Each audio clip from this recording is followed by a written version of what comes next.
Boa tarde, tudo bem? Estou aqui para conversar com o jornalista, comentarista, escritor Rodrigo Constantino. Sérgio Moro pediu demissão. E o que acontece agora? Qual é esse país que a gente vai ter em maio, junho? Segunda-feira, como é que vai ser? Porque vai ter esse fim de semana que vai amortizar um pouquinho, mas a barra vai pesar. O que vai acontecer? Estou aqui esperando o Rodrigo Constantino.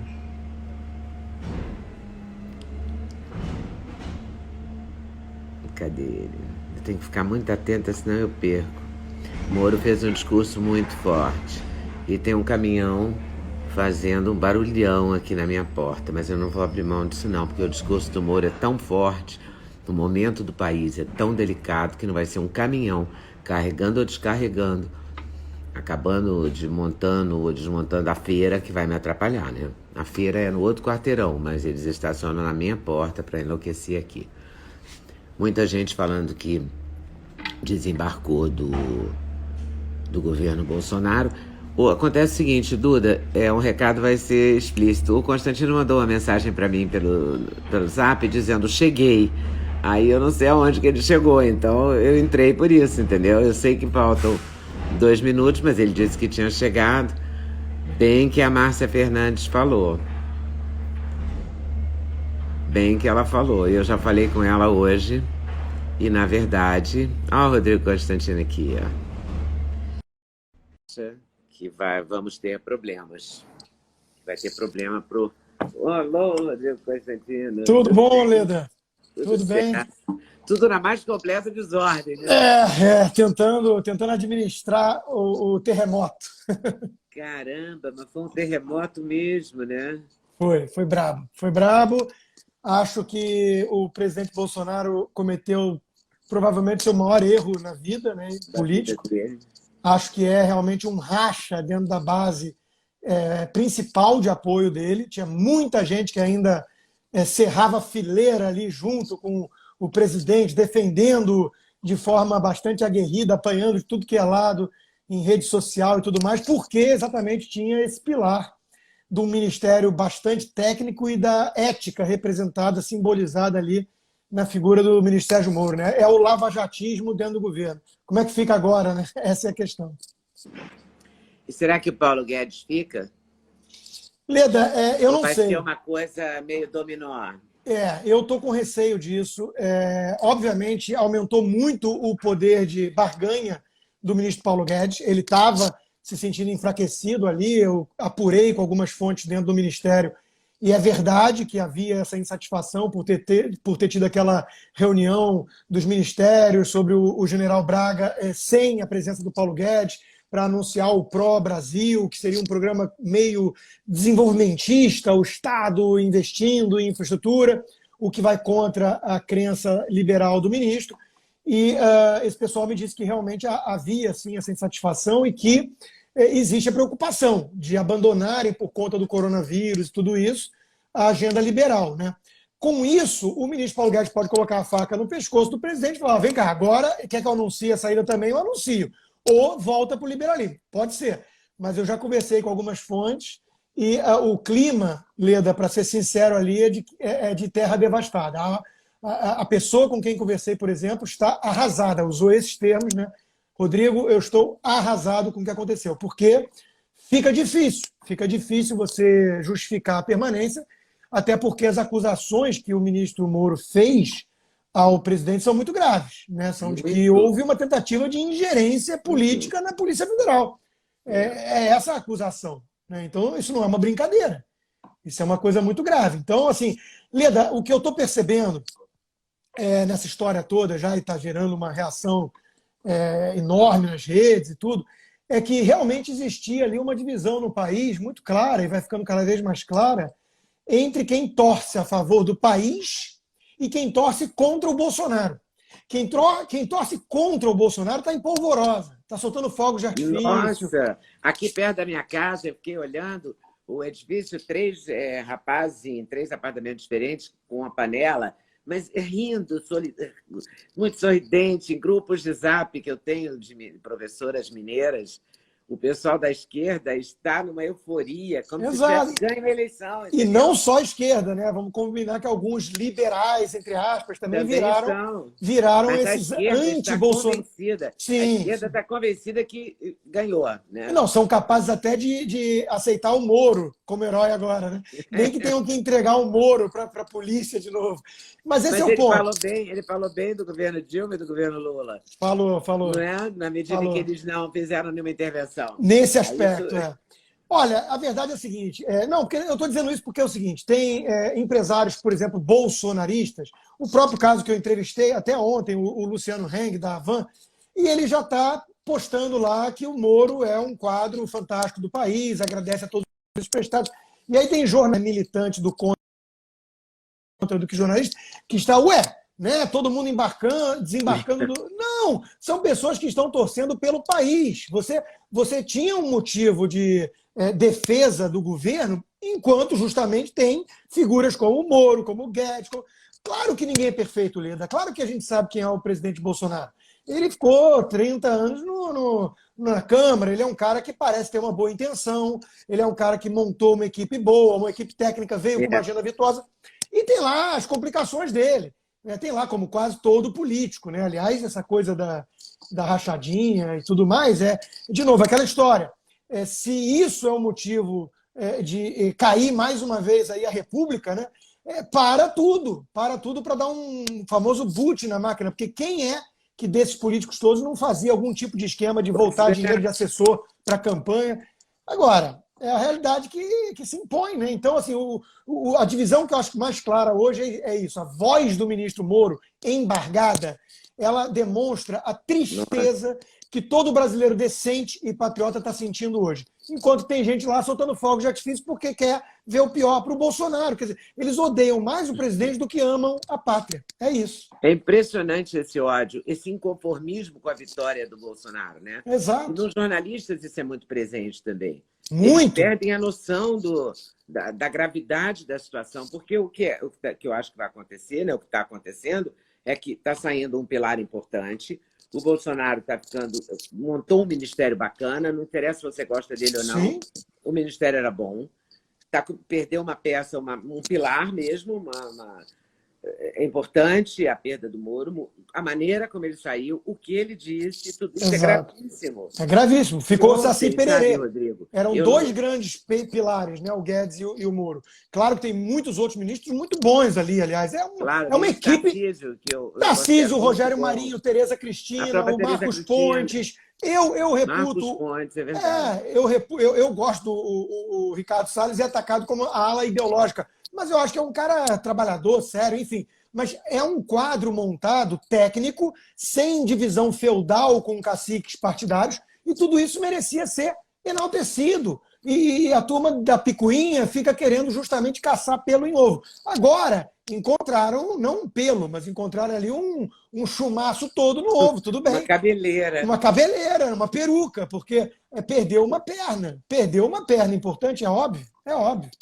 Agora, você sabe o que me chamou a atenção? Que outro dia eu li uma notinha, eu não falei com ninguém do governo, nem tenho altas fontes, não tenho nem fontes lá. Mas eu vi uma notinha dizendo que os generais estavam avaliando os ministros, que haveria uma possível reforma do Ministério e que haveria essa observação dos militares seria pela eficiência, não pela ideologia, pela eficiência. Ontem à noite, assistindo o Jornal da Record, eu vi uma matéria de uns 5 minutos que me assustou, porque a matéria xingava o Guedes o tempo todo. Você viu isso? Eu soube. Chamava de incompetente. Era uma coisa agressiva, sabe, eu soube. Ele. Existe sim. Começaram a fritar o Guedes. Começaram a fritar o Guedes. Existe essa possibilidade, essa história da divisão da mentalidade estatizante, dirigista de militares, né? Eles acreditam muito nisso, usar o Estado sem corrupção, mas para investir em infraestrutura, alocar os recursos da forma que eles entendem mais eficiente. Isso não é agenda liberal. Isso não é agenda da equipe do Paulo Guedes. Então, existe essa divisão hoje, tá, no governo Bolsonaro, e é só o que falta, abandonar a outra perna principal. Uhum. Aí é um novo governo, Leda. Aí temos um novo governo 2.0, Bolsonaro totalmente reeditado, uma guinada estatizante que diga-se de passagem, seria a volta às raízes do Bolsonaro, porque ele tem essa mentalidade. Ele já falou que o Fernando Henrique Cardoso tinha que ser fuzilado por privatizar o Vale do Rio Doce. Então, ele flertou com o liberalismo de forma mais recente. Os liberais nunca casaram 100% com o Bolsonaro. Eles entendiam o seguinte, você não vai vencer a eleição contra o PT e governar um país como o Brasil com a prudência e sofisticação, como eles brincam, né, do João Dionísio Amoedo. Não tem condições de vencer. Eu gosto muito do João, eu sou próximo dele, é um cara sério, mas você não consegue enfrentar essa corja socialista, esse pessoal que está espalhado por toda a máquina estatal, você não consegue fazer isso com pureza de ideias. Então, muita gente viu que o Bolsonaro era a única chance de vitória e que tinha uma chance de governar peitando essa turma e deixando a agenda econômica na mão de gente que entende e tudo mais. Se o Bolsonaro voltar às suas raízes mais dirigistas, estatizantes, aí o que resta do governo? Não tem o Moro, que é a bandeira ética, é o pilar do lavajatismo dentro do governo. E não tem o liberalismo, que é o pilar do Paulo Guedes. O que resta? Resta o quê? Um governo de militares tentando reeditar o governo militar, né? No aspecto, inclusive, econômico. Você acha mesmo? Tentando reeditar o período da ditadura? No aspecto econômico, né? No aspecto econômico, a questão do Estado como a grande locomotiva do progresso nacional. É o Delfim Neto. Né? Isso não dá certo, isso é desenvolvimentismo, isso não dá certo. Seria o PAC, o Programa de Aceleração de Crescimento, com a versão bolsonarista. Isso, Oleda, não é o caminho, não é o caminho. A gente entende, liberais entendem que numa pandemia o liberalismo pega o andar de trás. Ele entende que você sai de cena para o Estado poder suprir liquidez para os mercados, subsídios para empresas que estão com dificuldade de caixa e ajuda, auxílio, assistencialismo para os indivíduos mais pobres. O liberal entende isso. O Paulo Guedes discursou nesse sentido e o seu governo está agindo para fazer exatamente isso. Agora, são medidas temporárias, emergenciais, não podem representar uma mudança de paradigma. Você não pode voltar, depois que passar o pior da epidemia, com uma mentalidade totalmente distinta que agora cabe ao Estado tocar a agenda de investimentos no país. Se for isso, aí jogou fora, jogou no lixo toda a agenda reformista do Paulo Guedes, todo o liberalismo. Aí não contem com nenhum liberal dando nenhum tipo de apoio a esse governo. Então já perdeu lavajatistas, já perdeu muitos liberais e conservadores por questão da postura da ala mais radical, ligada ao olavismo, e aí perde de vez a turma mais pragmática, que entendia que pelo menos tinha que engolir sapos, porque estava ali o Paulo Guedes com uma agenda virtuosa. O que resta? Resta muito pouco. Você acha que vai rolar o impeachment, que abriu a porta para o impeachment? Acho que abriu a porta, já tem vários pedidos. O Rodrigo Maia... Tem 38 pedidos. Pois o Rodrigo Maia senta em cima, que é sempre um poder enorme que o presidente da Câmara dispõe para usar, inclusive, como moeda de troca, né, como instrumento de chantagem mesmo, de tornar o presidente um refém, e o Rodrigo Maia sabe usar isso. Agora ganha peso, né? Agora ganha peso e apoio. Renúncia vai ter pressão, mas eu acho que é meio fora de cogitação, não imagino combinando muito com o perfil do presidente, né, do Bolsonaro. Então, acho que vão tentar ir pelo caminho do impeachment, sim. Vão tentar pressionar nessa direção, porque entendem que ele virou um pato manco. E você está no primeiro ano, acabou só de governo, você tem 3 anos pela frente. Como é que você fica 3 anos de governo com um pato manco, apanhando de todo lado? Então, a imagem que viralizou nas redes sociais hoje foi aquela do Mourão, né, do vice Hamilton Mourão, se aquecendo em campo, né? Então, pressão... Já rolou isso, rolou ele correndo, né, se aquecendo também, se esticando, se alongando, e rolou uma expressão chamada Corona Filhos, que também eu recebi de vários grupos diferentes. Essa é interessante, né? Porque a gente tem que parar a pensar que o grande problema do governo Bolsonaro foi a parte tóxica até aqui, né? Foi, sem dúvida, essa militância que interpretou que foi fundamental, e o próprio presidente analisou assim, para a vitória eleitoral do Bolsonaro, para a vitória nas urnas, e foi E foi porque é a militância engajada, é a turma que seduz, que atrai gente para aeroporto, aquelas cenas que a gente viu. E eles não souberam diferenciar vitória nas urnas de governar um país. Eu sempre alertei, tem vários artigos na Gazeta do Povo, comentários na Jovem Pan sobre isso, eu sempre alertei o seguinte: se o Donald Trump é uma grande inspiração para o Bolsonaro, cabe ao Bolsonaro olhar o que o Trump fez. O Trump tinha o seu Olavo de Carvalho, era o Steve Bannon. Ele foi fundamental para a vitória do Trump nas urnas. Só que o Trump soube se afastar dessa ala tóxica depois. Ele entendia que ele precisava governar um país.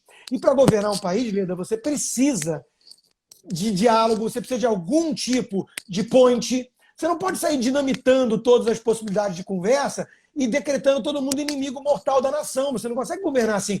A gente sabe que é difícil governar no Brasil. O Brasil tem uma democracia totalmente fragmentada, o centrão fisiológico, negociar com eles muitas vezes significa mala de dinheiro. A gente sabe tudo isso, não é fácil, não é fácil.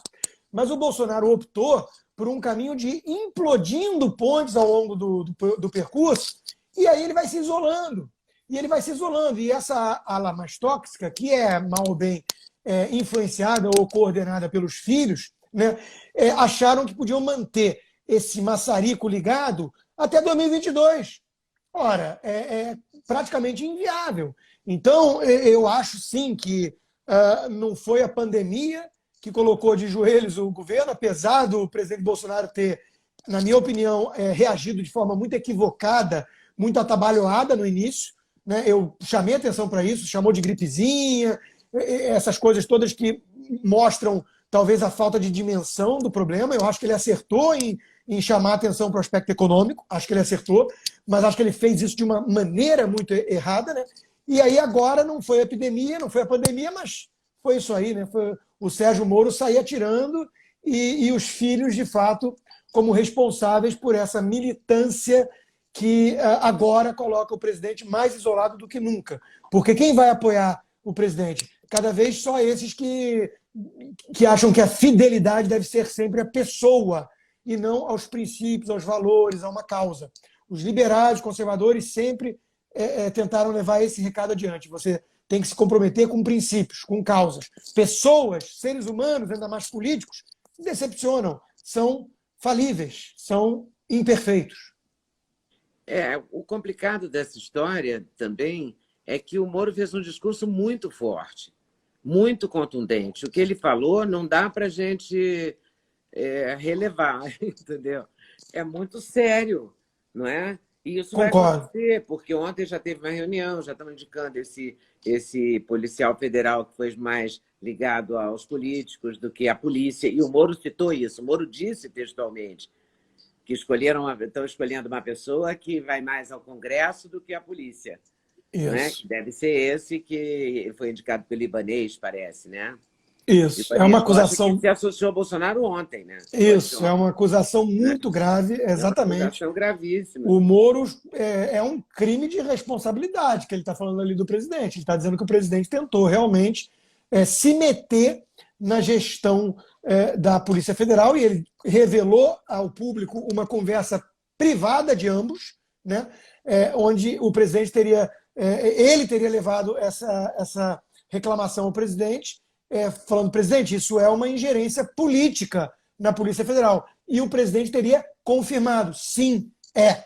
Então, isso é da maior gravidade. Então, como é que fica? Como é que fica a situação de quem segue no governo ou apoiando o presidente? Fazer vista grossa ao Moro ou começar, né, Leda, como alguns já esperam e brincavam já ontem, né? O Moro já é comunista na Austrália.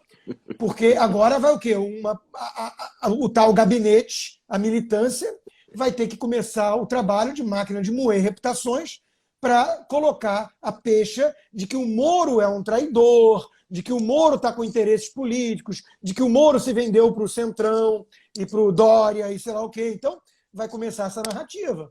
Mas, numa boa, entre nós, não vai colar. O Sérgio Moro é alguém que mostrou e sai mais forte disso tudo. Ele mostrou realmente ser...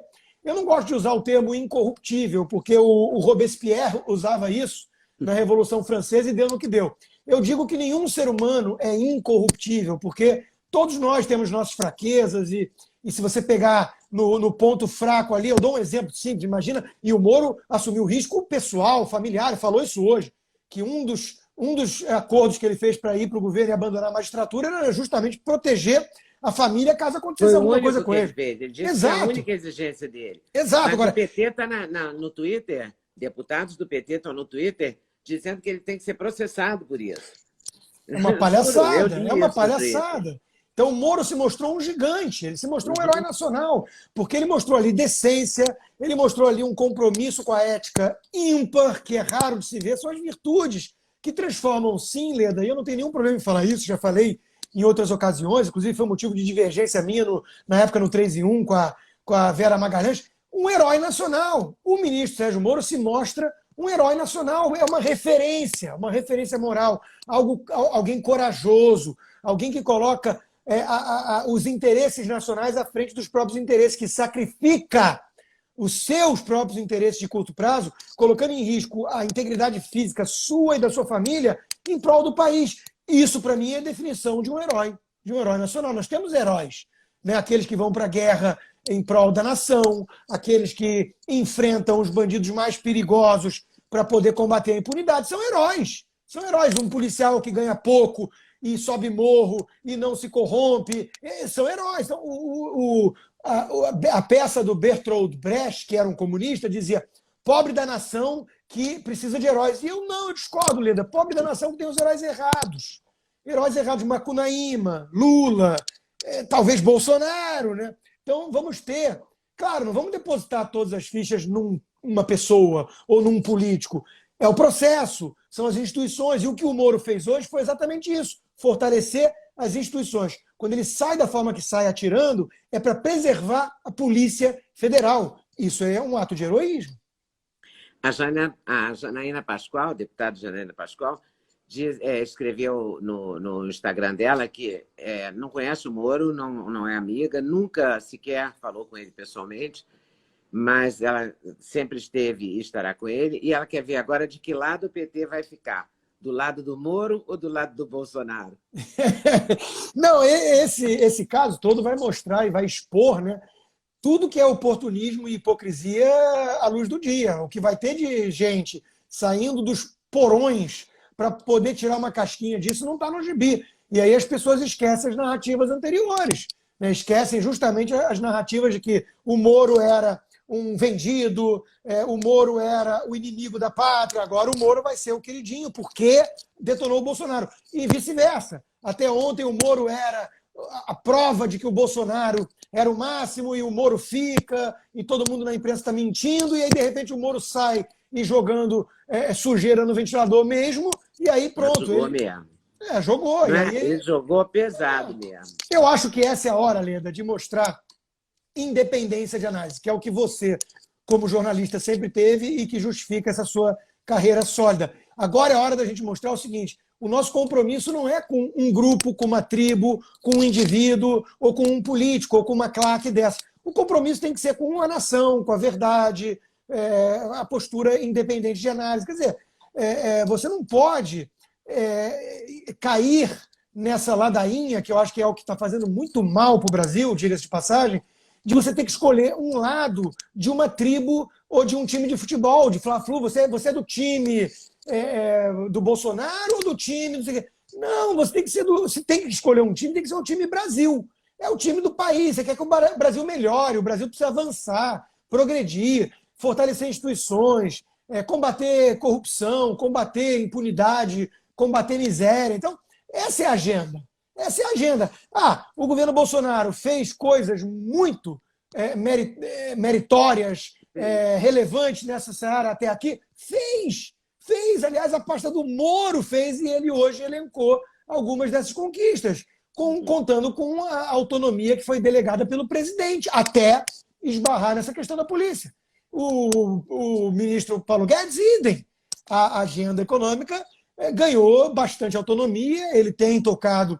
Claro que vai ter atrito. Claro, o Bolsonaro é o chefe, o ministro Paulo Guedes é o ministro. Então, vão ter momentos ali que, como na reforma previdenciária, que o Paulo Guedes vai querer uma coisa e o Bolsonaro vai dizer e falar: não, isso aí politicamente não. Isso não mas isso faz sentido, isso é da política, é né? da política, não é estelionato eleitoral. Inclusive, o Paulo Guedes... O Bolsonaro foi eleito também, né? Foi eleito, é o chefe, isso, né? é o Ele foi chefe. eleito. E o Bolsonaro dizia isso na campanha. O Guedes entende de economia, de política, entendo eu. Quer dizer, não vai ter nenhum tecnocrata, nenhum ministro técnico, ele vai ter a pretensão, a ingenuidade, a utopia de achar que ele vai conseguir emplacar tudo que o seu modelo prescreve.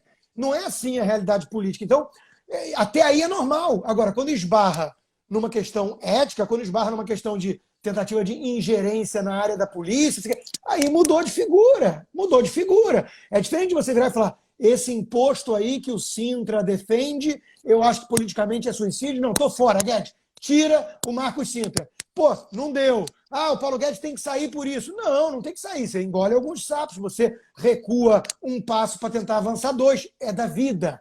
Todo mundo que é adulto, que é maduro, que sabe que o mundo caminha com pragmatismo, vai entender isso. Agora, quando esbarra nos princípios, quando esbarra assim, você esquece tua agenda, você agora virou um manteiga, você vai ser um desenvolvimentista que vai direcionar, selecionar os campeões nacionais e direcionar os investimentos do Estado. Aí não, aí se o Paulo continuasse numa colocação dessas, ele estaria corrompendo a sua agenda, os seus valores e princípios. Claro que não chegamos lá ainda, não é o meu ponto, mas o meu ponto é que existem linhas que não se cruzam. Não se cruzam. O Moro não aceitou cruzar essa da ingerência política na Polícia Federal. Eu acho que ele está certíssimo. Acho que ele saiu um gigante, maior do que ele entrou. E como é que você acha que a esquerda vai encarar? Porque a esquerda está muito feliz. Essa esquerda, pelo menos que eu estou acompanhando aqui nos meus grupos de amizade, nas panelas que batem na hora que o Moro renunciou, teve bateção de panela, pessoas felicíssimas, comemorando o campeonato. Essas pessoas estão torcendo pelo Brasil ou estão torcendo para o Bolsonaro se ferrar e aí ferrar a gente também? Porque se ele se ferrar, se ele dançar, dançamos todos, não é? Exatamente. As pessoas esquecem que estamos todos no mesmo barco, né? Temos que torcer para o barco ir adiante e não ir a pique. Agora, é óbvio que a esquerda está investindo na segunda alternativa, né? Ela quer destruir o Bolsonaro. Ela quer usar o ministro Sérgio Moro, o ex-ministro, a partir de já, né, como instrumento. É disso que se trata. Ele é uma figura descartável para essa turma oportunista, né, que está vendo aí uma oportunidade de enfraquecer ainda mais o presidente Bolsonaro. Vão convidar, se duvidar, o Moro para entrevistas, vão usar declarações do Moro como se ele fosse uma referência agora, né? Mas assim que passar essa onda, eles vão voltar a detonar o Moro, até porque ficou claro, né, Leda, que existe um caminho, uma avenida aberta, se o Moro quiser, e isso é uma grande condição, se ele quiser, para 2022. É óbvio que ele está colocado como o nome de maior peso para oferecer um contraponto, uma alternativa à polarização PT e Bolsonaro. Não é o Centrão, não é o Rodrigo Maia, não é o João Dória que vai oferecer essa alternativa. Se o Moro se lança candidato por um Podemos da vida, que é o sonho do Álvaro Dias e companhia, né? O lavajatismo incorporado num partido com a figura do Moro como candidato, acabou. Eu não vou dizer que ele é indestrutível, mas ele é o favorito de longe. Então a esquerda também sabe disso e não tem nada de boba. Então o Ciro Gomes pode estar comemorando hoje, mas ele não vai esquecer que ele queria receber o ministro Sérgio Moro, então juiz, a bala. Né? Ele não vai esquecer disso. Né? Ele sabe que o Moro é uma pedra no seu sapato, justamente porque o Moro ele não é da turma deles, não é da laia dessa esquerda. E veja, eu não estou nem entrando na questão aqui, Leda, isso é um tema interessante também para a gente trazer, porque pouquíssima gente traz. Qual é a visão de mundo política do ministro Sérgio Moro? Porque já tem gente falando, e claro que vão falar, né, comunista e tudo, mas o Moro, veja bem, conversei até com alguém muito próximo, tá? Muito próximo do governo, e me alertou nesse sentido. Rodrigo, mas cuidado que o Moro tem uma visão meio progressista. Eu falei, olha, meu caro, eu até acho que pode ser. Ele pode ter visão mais progressista para algumas coisas, em costumes e tudo mais, mas não é isso que vem ao caso. A questão é que ele era um juiz, representava o combate intransigente à corrupção, à impunidade, e era isso que ele representava lá. Se ele sai nessas condições e nesses termos, é um rombo que se abre no ponto de vista ético é a bandeira ética totalmente esgarçada no bolsonarismo. Isso que importa. Ele vai se lançar na política, ele vai amanhã, aí vamos ter que ver o que ele pensa sobre 1000 temas. Vamos ver o que ele pensa sobre drogas, sobre aborto, sobre várias coisas, sobre armas e não sei o quê. Aí vamos descobrir que ele não é tão conservador. Ele era parte do governo Bolsonaro, mas ele não é um conservador, quiçá não seja nem mesmo um liberal também em economia, é um social-democrata. Tudo bem, mas não é disso que se trata. Né? Não é disso que se trata. O Moro continua sendo uma referência moral, um pilar ético da nação, e isso pode ter muito mais relevância para muitos moderados, independentes, muito maior do que eventuais bandeiras políticas. Entende? Então, eu entendo que o Moro não esteja posicionado no espectro político como um conservador. Não acho que ele seja um conservador. Mas não é por isso que eu tenho a maior admiração e respeito a ele. É por ele representar exatamente esse pilar naquilo que ele se propôs. Ele era ministro de Segurança e Justiça. E ele, antes disso, era um juiz. Ponto. Ponto. Eu estou vendo aqui nos comentários, muita gente falando, escrevendo Moro 22, Moro 22, apareceu um Mandetta 22 também. Eu espero que não, eu espero que não. Mandetta, eu acho que já se mostrou muito mais politizado do que técnico na crise toda da pandemia, viu? Eu sei que ele caiu no gosto aí de muitos, principalmente da turma que acha que tem que isolar e ponto, hashtag fica em casa, fazendo diário de quarentena gourmet, mas, na verdade, o Mandetta é um quadro político, ele é do DEM, ele foi candidato, ao contrário do Nelson Tait. Então, eu acho que o Mandetta, eu acho que ele politizou a gestão da pandemia, tá? Na minha opinião. Mas o Mandetta fez tanto sucesso assim porque a imprensa adorou o Mandetta. A grande imprensa adorou. Por quê? Porque ele fala bem, fala mesmo, né? Ele é articulado, ele fala com jeito bom, porque como médico, ele fala tanto em nome da ciência, da ciência, da ciência. Ele é um médico ortopedista que não consta nenhum pós-graduação e nenhum trabalho como médico. O último congresso que ele foi, quando foi? Entendeu? Do ponto de vista técnico que eu estou falando. É político, fala bem porque é político. O Tait tem um currículo de respeito. Tanto é que mesmo os médicos que estavam encantados com Mandetta e tal, estão calados em relação ao Tait. A imprensa, outro dia eu vi uma jovem repórter reclamando que o Tait fala muito pouco. Ele fala muito rápido. Ele fala como cientista. Exato. Ele é um oncologista. Oncologistas dão resultados horríveis, né? De morte, de 6 meses de vida e tal. E são muito secos ao dar esse diagnóstico. Né? Eles não são políticos, né, Leda? Mas ele sim é um cientista. Exato. Ele sim é um homem da ciência, o Tait. Né? Exato, é como... O Mandetta é um homem da política. Exatamente. Agora, fala bem. É uma pessoa que tem carisma. Eu acho que ele tem a ver. Eu não sei onde ele estava antes, né? Porque ele só apareceu... Né? Ele é deputado há um tempão.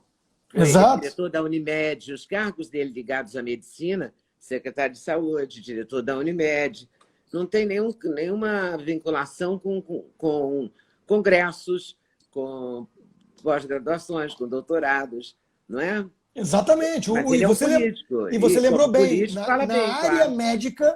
área médica, ele é um ortopedista, que não tem nada a ver com pandemia. Né? Então, falava muito em nome da ciência, reproduzindo as diretrizes da OMS, que errou muito até aqui nessa história toda. Muito. Né? Tem várias falhas apontadas no comando da OMS, que é daquele Tedros. O presidente já falou ontem, de novo, que a América Latina, que a Ásia, que a África tem que voltar ao trabalho, porque as situações são diferentes. Só agora que ele descobriu, né? Exatamente. Então, assim, eu acho que o Mandetta, ele pode querer ter a pretensão de ser candidato, mas eu acho que ele saiu queridinho pela imprensa e pela turma do Diário da Quarentena Gourmet, mas eu acho que para o povo mesmo não vai pegar muito bem e acho que daqui a um tempo já até esqueceram, viu, Lida, para ser sincero.